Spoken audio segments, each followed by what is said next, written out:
I'm Melissa Herkman, and I'm going to show you how I got this warm, natural makeup look.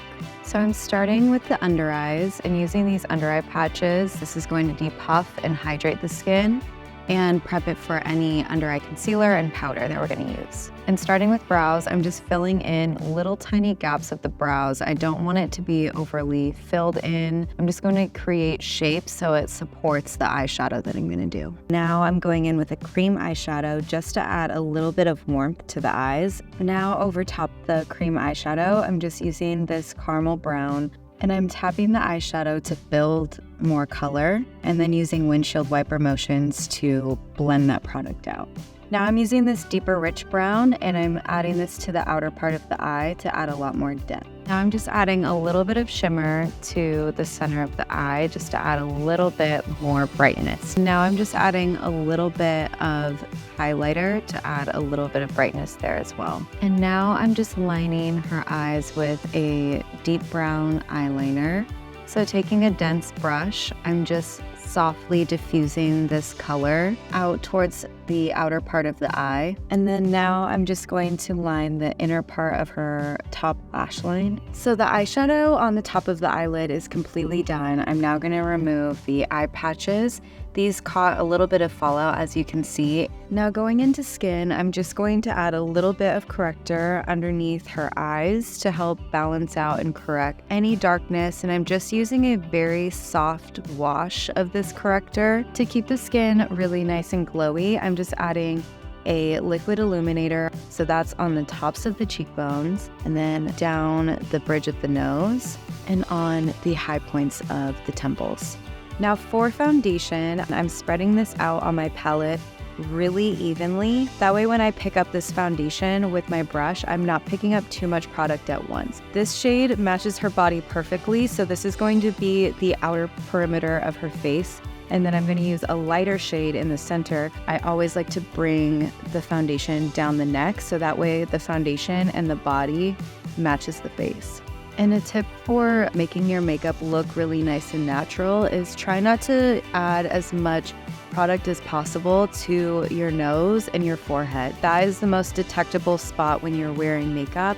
And now I have the lighter shade of foundation here. I like that to be 1 to 2 shades lighter than that previous foundation shade. Now I'm just blending everything out. Just in case there's any lines that are left on the skin, this will help marry all the colors together. For the placement of this concealer, I like to focus it first at the tear duct here. I like to tap out any little lines, and then with the excess that's left over on the brush, I like to fluff this around the nose.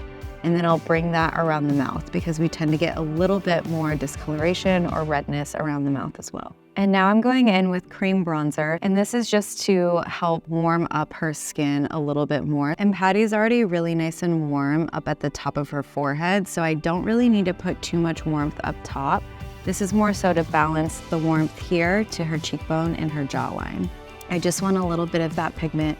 I'm bringing this down the sides of the nose. This is not me contouring her nose, just warming up the center of the face.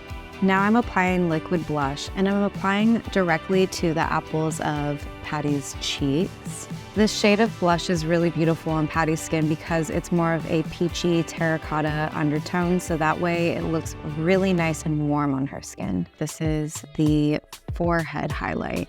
And again, this is an extremely thin layer of concealer, so it's really not adding coverage. This is just helping add more depth to the skin. And then taking this color very softly down the bridge of the nose. To further blend out the skin, I'm blending out all of the skin. This is going to remove any excess product. It'll also help blend everything together really nice. Now I'm applying a coral blush just to the apples of the cheeks, and I'm brushing that up towards the temple, over the forehead, down the nose, and on the chin to warm up the skin. And now adding just a little bit of a warm golden highlight just on the high points of the cheeks. Now to finish off the eyes, I'm just adding the same base color that I applied on the eyelids, right on the lower lash line. So we just finished off a little bit of the mascara, making the eyelashes nice and fluffy and volumized, and now I'm going into lips. And I'm just using a neutral brownie warm tone lip liner to shape out the lips, and then I'll add a little bit of a pop of corally nude on the center. And now I'm finishing off the look with a peachy nude lip gloss, and that's the final look.